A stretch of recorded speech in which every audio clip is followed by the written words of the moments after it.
Yeah, but All right, so again, Stanley Zamor, Florida Supreme Court certified mediator, primary trainer, and qualified arbitrator, and I always have the ability to just connect with different people. And today I have the opportunity to speak with Ksenia Kogan, who actually is a licensed mental health therapist. And our paths cross through some referrals and people that we have in common. And every time I think about conflict in the familiar area with families or just co-parenting or doesn't really matter where, it always, what's the word, inspires me when I see people who just seem to be passionate about what they do and passionate about trying to get the community better. So I'm gonna let Ksenia introduce herself and have a brief conversation about what she does and how those who are interested in her services or interested in how it gets done can learn from her. Okay, so Ksenia, go ahead and introduce yourself and brief introduction as to how you even got to be a licensed mental health therapist. Go ahead. okay, great. Stanley, first of all, thank you so much for inviting me and be a part of this conversation. I really appreciate that. I'm a licensed mental health therapist, also like having this specialty and advanced knowledge in treating psychological trauma. So I'm like certified trauma therapist. That's my niche, but I definitely do much more than just that. Um, it's an interesting question that you asked me about like what brought me in therapy. So definitely I share that because it's powerful. And once in my life, many years ago, I was at some like lowest point at about like 15 years ago. And that was the time when I came to therapy myself. And it helped me tremendously to find my inner strengths, to realize like what doesn't allow me like to move forward, what's going on in my life, so that I can actually like get out of that cycle that I was in. And moving forward, I realized that just also like having my own experience and my passion to help other people, because people were always like around me, and I feel like as if they knew that they could talk to me, as I have this like innate ability in me, like to put myself in other people's shoes just to see from other perspective what might be going on. That's why it's easier for me like to handle couple therapy or to handle parenting communication, because I have that opportunity to actually not being like biased and stand with a woman, right? Or like with men, but actually like see that from perspective from each person and help them hear each other and communicate. So I brought all of that, like my ability to actually like be empathetic and my personal experience and passion for this career to my profession. And that's how I realized, okay, it helped me so much in my life. So let me be the one to guide people in their life and support them. So, and how long have you been doing it? So I immigrated in the United States in 2016, and I reevaluated my diploma because I came from different country, and I just had like I went again to the university to get again like the graduate degree, like it was my second master level because I was in a new country, so I did it again, and I got like my licensure in 2021. I was already working in different facilities here in US, in substance abuse treatment facilities and mental health agencies with different population, teenagers, adults. And what I realized that I'm capable of actually like helping people overcome their really painful, traumatic experiences in life, support them and transform their pain into their strength. So that's So, how I realized I will be doing trauma.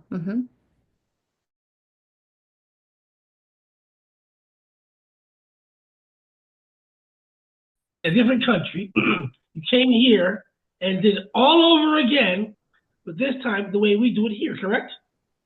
That's commitment. Yes, I had And I had also, I had my bachelor like in my country, and master level. It was not in the like particular mental health counseling, so I had to do it over here the way that it's supposed to be done here. Because like in US, it's like if you want to be clinical psychologist, it's one way, mental health counselor another way. So and I yeah, so I did it here, and I'm happy that like I didn't told myself, oh. like maybe it's late and you have three kids and how you will handle it. So I realized, okay, my youngest one is 1 year old. Let me just go and do that. So by the time she will be in school, I will have my license and I will have my my ability to work on my own schedule. I always find it, it's funny I also have excuse me again, I'm congested. It's the spring now, so every time there's a transition and change, boom, my sinuses goes That's okay. nuts. So if I'm not clear, let me know. Or if I'm speaking louder than you think I should, my ears are clogged. So I'm trying the best that I can. Nonetheless, no excuses. Like we said, the work gets done. So I definitely understand being a working parent, being an entrepreneur, starting your own thing, finding your own niche, and then still find the assistance to help people. Let me just, before we get to how you deal and how you handle and assist parents, families, and children, tell me, how does what you do respond to your own self? Like, Can I come? how do you turn? Because this conversation is also going to be held or watched by family lawyers, mediators, neutrals that deal with complex family dynamics and maybe high conflict cases. So how do you turn off? How do you say, okay, that was work, and you're very, as you said, you're very empathetic, you're very passionate about this, but also you have a family. So how do you turn off? Because in my profession, over 25 years, I've been doing conflict resolution, mediation, and now for the last over 15 years instructing. So now I'm seeing judges, lawyers, accountants, mediators, Mhm. arbitrators, other neutrals, therapists that are in a system or in a industry that they also can be be serviced by, because we have families ourselves, right? So how do you turn off?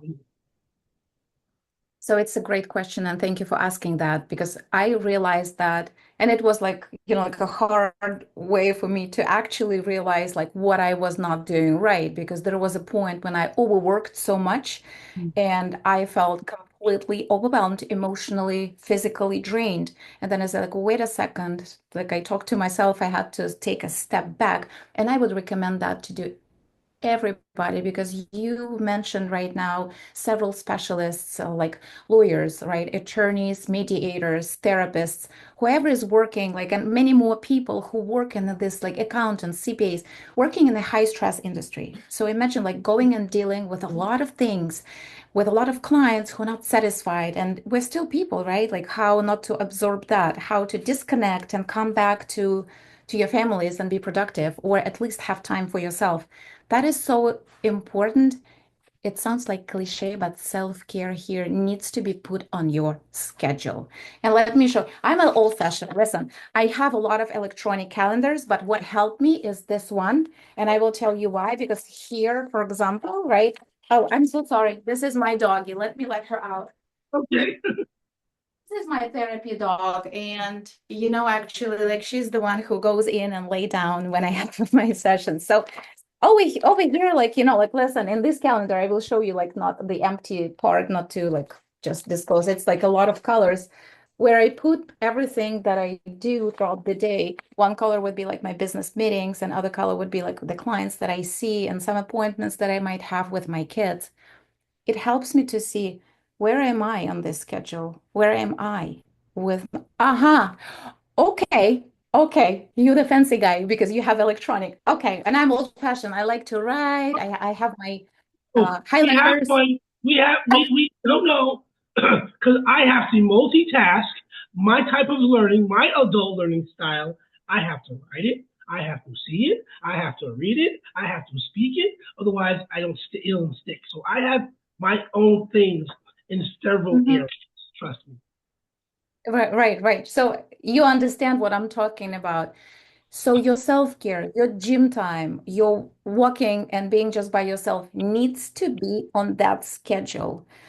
It needs to be there, and then you work around that, and then you choose the time for clients work and everything else, because if it's not there you will never find the time.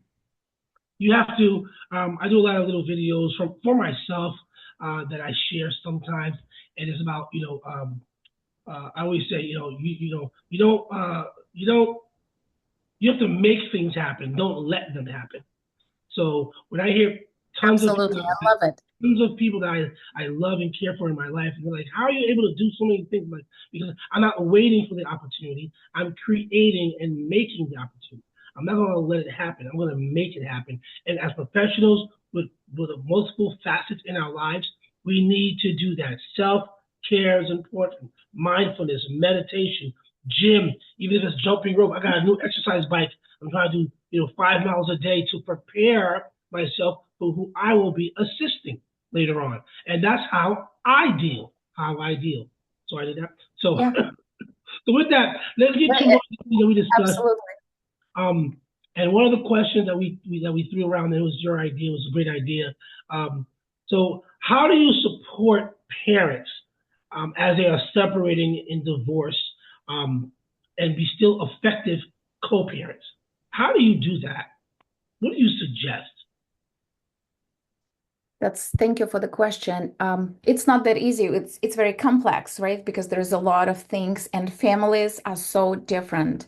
And let me tell you, like I have been working with parents who have been in divorce process for 5 years, and I was working with their child.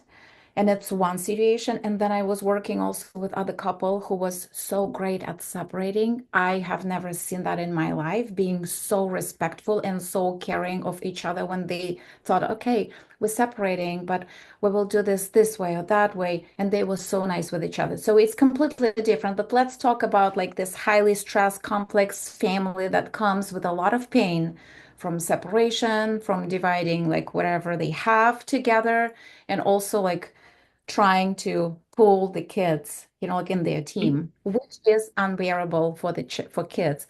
That's what I try to explain to parents because I told them that, guys, I understand a lot of things happened between you and your relationship changed, but you will always be in life of each other because you will always be parents.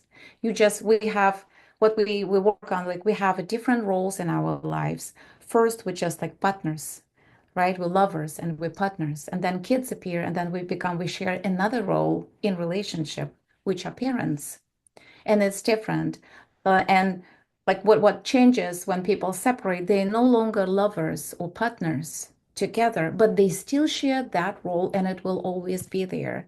And if you want to be like productive and effective, not to hurt your feelings, not to hurt your children, sorry, you need to understand like what to avoid. So definitely there is a lot of pain that we have to work through, but with the focus on like what do your kids need right now? How do they see? How do you believe it affects them? So I believe it also depends on the level of the age of the kids that they have at that time. So there's a way. So I'm sorry to interrupt you. So basically, you're saying there's a way to have this conversation with kids, with children of different age groups. So is there like an age appropriate way to have this conversation? Absolutely. For example, with the couple that was separating nicely, they had a really little child who was like 5 years old. But with the couple who have been in divorce for 5 years, it's been like the girl was from like 14 till 18. And that's the time, like it goes with high school pressure and a lot of different things that child go through. So it's important for parents understand that too. But also, like you said, that's a great point to have the age appropriate conversation, not to overwhelm the kids, not to confine in your kids. Your kids need to stay in the role of the kids in that position, not to be your friend, not to be your ears, not to be your vest to How do cry you on. stop that though? How do you? I see again. We have two separate. We have two separate professions to deal with this within the same family. So we can both service the same. I hate to use the word clients. The same families, just at different stages of their separation and co-parenting journey, right? So I might handle Mhm. the legal part of it where it's conflict resolution, teaching them how to better separate, teaching them how to have better communication so they can come up with an agreement and a manner in which they co-parent better while you handle something deeper than that as well as that. So I border a very fine line between conflict resolution consulting, conflict resolution, mediation, right? While you are a licensed mental health therapist that deals with family on all different levels, with all of the family members, right? So how do you get them to start that conversation? I mean, if they come to me, right, for that particular reasons, meaning that they're trying or they battle, sometimes the reason behind like why they're coming, some of the parents want to prove others wrong. Look what he's doing, or look how awful she is. So they try to play that against each other. And it takes a lot of time to like calm down that energy and say like, hey guys, I understand it's so painful here and there, but let's just talk about like your child. What do you believe he or she is feeling right now? Or if it's several children. So it helps in that situation just to like put those parents in a position of the child just to see that. But it depends on the family. I will be honest with you, Stanley. I'm not the fairy, with the magic Very wand. godmother? I would like to, everything's done. You're happy to go. But families are different, and some of them like so stuck with in this vindictiveness and just to make the other partner suffer because he or she did this and that. Because we like all have insecurities, and if somebody's like experienced that pain, sometimes it's really hard for them to see something behind that pain, and it takes longer and it takes more time, and children are suffering from that. You know what? I don't have much more time with you. And I have at least 4 really potent questions I want to ask you. So we're gonna do this again. Yeah. But but one thing I want to talk about before we leave for now, talk to me about apology not in mediation, but apology in the process of healing or in the process of dealing with these families that are trying to be better. So I have a whole series of advanced trainings for anyone who wants to take it, but mainly it's for mediators, lawyers, mental health therapists, maybe counselors who want to get their continuing education, right? And part of it's an 8-hour long seminar, and negotiating with the enemy is how it's framed, negotiating with the enemy, and trying to change the word enemy into something better, of course. But part of it is the power of apology. So that's a very big part of it. Talk to me about the power. I think it's such a deep topic, actually. Like it can be like a separate, because I would like to also hear, like, right, when we might have a completely like different topic and just dive deep into that. But what I believe and what I do when people separate, right? What is on the surface? On the surface is a lot of pain, a lot of pain, the way that they hurt each other and they continue doing that to just because they want to give this pain back. You hurt me, I want to give it back so that I hurt you more. And that continues and continues. And this is something on the surface. When those couple come to me and they fight, you said this, you said that, da, da, da, da, da, and this all tension in the room. The one question that I ask them, and I give them the homework before they come back again, it just break them into tears. I said, can you just think about and take the time? What is something, can you tell me 3 things that you missed so much, like about your relationship that you had? Because there are so many memories. There was definitely so much that Good stuff. couple together for a long time, and maybe that can, like help them remember why they were together. And it happens, right, that we like outgrow this relationship, we move forward, but for some people, for some reasons, they like are not able to, like they get stuck with that pain. It's funny. I hate to sound like I'm promoting myself. I'm not. I'm just advising on how deep this goes for me and how important it is. But I also do a 40-hour training to become a mediator, right? And I Mhm. also help become a family mediator as well as circuit and county. I'm a primary trainer and assistant trainer as well. So I do a lot in training people to be neutral. I find it such a wonderful opportunity to now connect with professionals who may have been an advocate. So I'm talking about guardian ad litem, lawyers, people that may have been in the advocacy role, and now I'm training them to be part of the neutral role, which people have had thousands of cases maybe, as an advocate, but when they're sitting at the top of that table, when they're leading that Zoom or that online opportunity, they, after 5 days of training with me, they're like, Stanley, I had no idea, because it's tough. So apology is something that I've been teaching within that training very lightly. This, 5-minute conversation, because what you just said is so important. How do you start that? So there's a technique I don't teach, but I speak to in social science and conflict resolution called appreciative inquiry. Okay? And what you just did and said is just that. How do you get the parties who are now butting heads, but used to be best of friends? They were lovers as well. They decided to create a life together. They made life together, and everything was great. And that same person that knows so much about you, so much intimate details, can use those details now to harm you, to hurt you, to say, ha ha, remember this. How do you do that? And one of those techniques you just discussed was giving them a homework assignment. Remember when? Remember a time when you were getting along, when you did have nothing but appreciation and care. How did you resolve conflict? How did you communicate? And if you're skilled enough in conflict resolution, not just advocacy for people, but you can bring people to that. In fact, there are 4 different approaches to mediation, and the one is called transformative approach. If you are skilled in that, oh my God, but you have to be comfortable with conflict, comfortable with the emotion to elicit emotion, so you can get them to that space. And to contain those emotions, like to tolerate those emotions that will be like poured in the room, right? So you can handle it. So while some advocates, again, they do a very good job, advocates, attorneys, they may want to say, you can't make an emotional decision, make it a business decision. How can they make a business decision if they haven't been allowed to respond to their emotions? And if you're divorcing, if you have a parenting issue, if you have a child that has different challenges, it's an up and down roller coaster of emotions. So I know my technique and my style is not to completely immerse them in it, but acknowledge it, give it a space. Let's look at it. Let's figure it out. Okay, now that we've done that, what do you want to do to make it better? What's your plan? I can help facilitate that for you.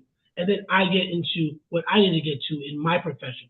And if it needs deeper work, I'm not a therapist. I can send them to you. That's your job. Yes, right. But and that's where I catch up, right? And for example, like you said, you just point out really great things that you had life together. You've been like in love. You had a lot of like dreams, but those dreams and expectations were broken. That's where our pain is coming from. We had a dream one day. We will be together till the end of our life. We will build the house. We will have our kids. We will be traveling the world. We will be the partners for the whole life. So all these dreams and expectations are broken, and pain comes from that. And it's so hard, like to remember and see that there is a person, and that person who's sitting across of me, like and screaming at me right now. There is a guy, or there is the girl who was like so in love and looked at me with this eyes, right? Like, so it might take, it depends on the like intensity and like tension in the room, but I believe like validating both people feelings is so, like partners feelings is so important. Like I understand you hurt, you experience this tremendous hurt from this and that, and like things are not like you've planned anymore. But still, like if you put that aside right now, can you just think? And I give them as an assignment. I don't ask the answers immediately because they were just fighting a minute ago. But can you just take the time and maybe think separately? And next time when you come, you let me know what are some like a couple of 2, 3 things that you miss so much about your relationship, something that you loved so much about your relationship.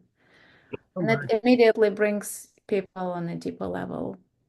Yeah, I know part of my ethical, it's so funny because and I know you have to go soon. Part of my ethical rules the ethical rules for certified and court-appointed mediators that people just don't seem to understand that mediators have to do is to reduce the barriers of communication. It says it right there, one of the rules.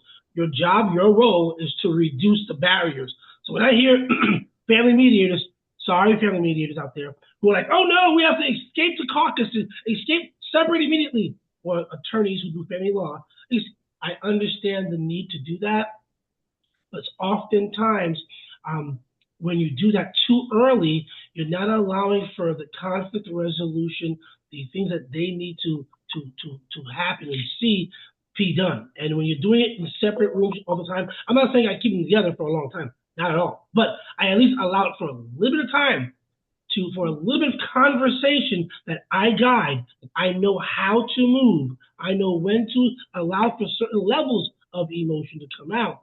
I control it very, very well. And once they allow to have a little bit of that to come out, a little bit of that to be addressed, people feel like, you know what? I was never offered an opportunity. I was told by the judge, I was told by this, that, and the third. Whoop, make it a business decision.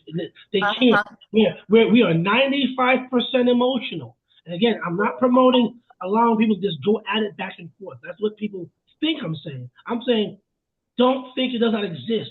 Give it a place to be. And then address what their wants and needs are, which is also something that's in our rules. We have to provide for what the parties want and need, and their interest, not their position, their interest. So that's hard to do. So from what I know, from what I've seen, thousands of mediations in, and I know tens of thousands of mediators, many are too afraid to let that happen. They're too afraid, so they send them right to you, of course. So you know what? Our time is here. I need to get you back. I got to have more conversation with you. I need to learn more from you myself. So you taught me. So same. I would like to learn like your approach and see like how you deal with that, because you know like we work kind of like on the same stuff, just from different approaches, but that's like I feel like it's so complementary. So if someone wants to reach out to you, I know I'm going to share this information. I'm going to share it on my social media, because I think the more we have, the more people know the resources we have, the better we can be. It's not about me only. It's about my resources or your resources. So when I meet someone like you that's passionate, that's driven, and that wants to do good work for good people in challenging circumstances, I need people to understand how they can find you. Okay, so let me know just right now, say what is a good number for you. So I could write it down and also promote that. Okay, absolutely. So the number to reach out is 954-361-4417. And 954-361, excuse me, again, I'm congested, 4417. Correct. Yes. My office is in Aventura, near the really like meditative pond with black swans. It's a really beautiful place. Nice. Is there an email? Is there an email address that they can reach out to you to? Email address would be like I put it over here, like it's my first and last name, Ksenia Kogan. So KSENIAKOGAN. Correct. At gmail.com. Yes. And my website is KseniaKoganTherapy.com. So that's where people can look at what I'm doing. Right, good. Well, thank you for having a conversation with me. I'm telling you, I tell people all the time, it's not enough time. It's just not. And I really wish I had more time with you. So let's do this again. Let's talk more. Or some time frame, because I want to learn more. And trust me, I have a lot of connections with mental health therapists and counselors and blah, blah, blah. But I really enjoy what you're saying and how you're saying it. So I definitely want to have more conversation with you. But all these good questions I get a chance to ask you. So let's do it again.